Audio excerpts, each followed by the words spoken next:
Oke, halo, assalamualaikum warahmatullahi wabarakatuh. Apa kabar teman-teman semua? Mudah-mudahan dalam keadaan sehat walafiat ya. Oke, bertemu lagi dengan saya Gilang Gumilar untuk membahas bedah studi case Facebook Ads ya. Nah, di sini kita akan belajar bagaimana caranya membuat database kontak ya. Nah, seperti yang teman-teman tahu, jika teman-teman itu pernah menjalankan campaign iklan, tentunya sudah paham apa itu Facebook Leads Ads. Di mana Facebook Leads Ads itu artinya tidak mengarahkan ke dalam landing page atau website kita, tapi fokus pada menangkap data calon pelanggan. Nah, contohnya di sini saya mendapatkan iklan dari Indosat Business ya, seperti ini teman-teman. Oke, di sini menggunakan bahasa Inggris. Dan jika diperhatikan pada tampilan iklannya, di sini mendapatkan catatannya atau deskripsi formulir di Facebook. Nah, campaign iklan seperti ini sudah pasti adalah campaign iklan Leads Ads. Oke, leads itu adalah prospek ya. Oke, jadi cara kerja Facebook Leads Ads ini adalah ketika iklannya ini diklik, ya maka nantinya akan muncul sebuah formulir. Nah, makanya di sini tidak ada komentar yang masuk. Kenapa? Karena Facebook itu mencari ke orang-orang yang tipikalnya atau kebiasaannya suka mengisi formulir. Nah, makanya campaign iklannya akan diarahkan ke orang-orang dengan tipikal atau behavior seperti itu. Contohnya ke saya, oke? Di sini kita akan coba perlihatkan ya. Saya akan berikan contohnya. Seperti apa Mas Gilang cara Facebook Leads Ads itu? Oke, misalkan di sini saya tertarik dengan produknya Indosat. Kebetulan memang saya pengguna Indosat juga. Nah, seperti ini. Ketika iklannya ini diklik, maka akan muncul tampilan seperti ini. Nah, oke, kita akan lihat. Kita klik next seperti ini. Nah, nantinya di sini akan muncul sebuah formulir ya teman-teman. Nah, nantinya data yang muncul biasanya akan diambil dari profil Facebook kita atau form yang sudah pernah kita isi pada campaign iklan yang lain.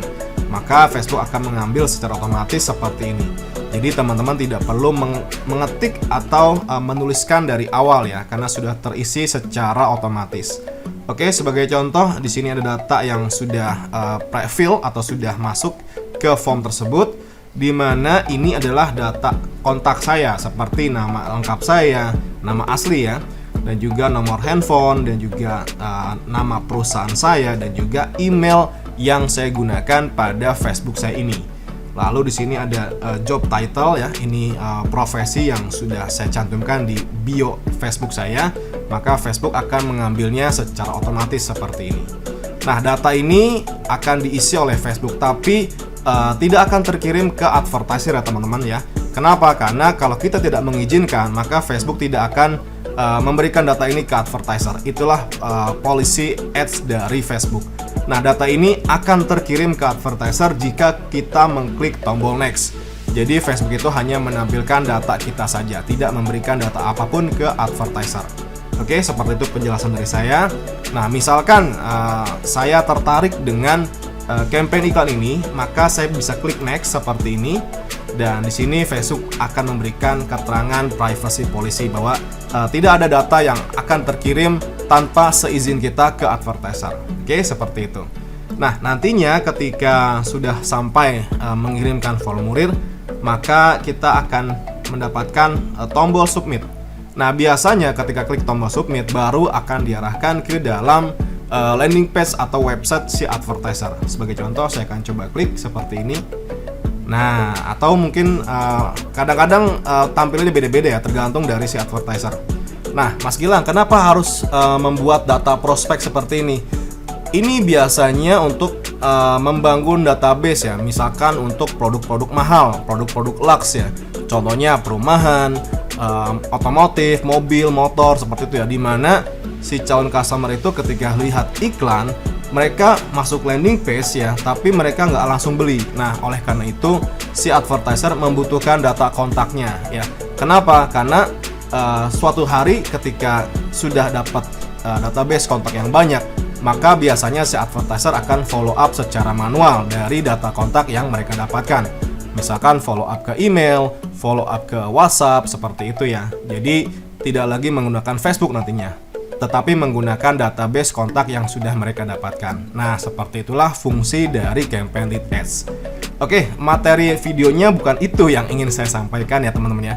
Tapi di sini yang akan saya sampaikan adalah bagaimana jika kita bisa mengumpulkan database kontak pelanggan kita atau calon pelanggan kita tanpa membuat campaign iklan lead ads seperti ini. Kenapa? Karena kalau teman-teman menggunakan campaign lead ads seperti ini, maka kita akan di-charge setiap ada orang yang mengisi form. Nah, itu biasanya disebut dengan CPL atau cost per leads ya. Jadi, kalau ada orang yang isi form baru kita kena charge. Nah, tapi kekurangan dan kelebihan dari Facebook Leads Ads ini ya tadi, kelebihannya kita bisa mendapatkan data kontak calon pelanggan, dan kekurangannya adalah belum tentu orang-orang yang isi form itu adalah orang-orang yang serius. Bisa jadi orang-orang yang cuma iseng, bisa jadi orang itu yang cuma sekedar ngetes iklan kita. Nah, artinya kita bisa menekan harga cost per leads yang akan kita keluarkan. Dengan cara apa? Dengan cara yang lebih murah, yang lebih hemat lagi teman-teman ya. Nah, kalau teman-teman penasaran gimana cara buatnya, oke, saya akan berikan contoh tutorialnya, contoh videonya. Silakan klik link di bawah ini atau ketik mau jika ini muncul di postingan beranda video teman-teman. Nantinya saya akan bagikan video materinya secara gratis buat teman-teman. Oke, saya tunggu teman-teman di member area. Saya akan jelaskan bagaimana cara membuat campaign lead ads dengan biaya seminimal mungkin. Oke, saya tunggu teman-teman di member area. Sampai berjumpa lagi dengan saya Gilang Gumilar. Assalamualaikum warahmatullahi wabarakatuh.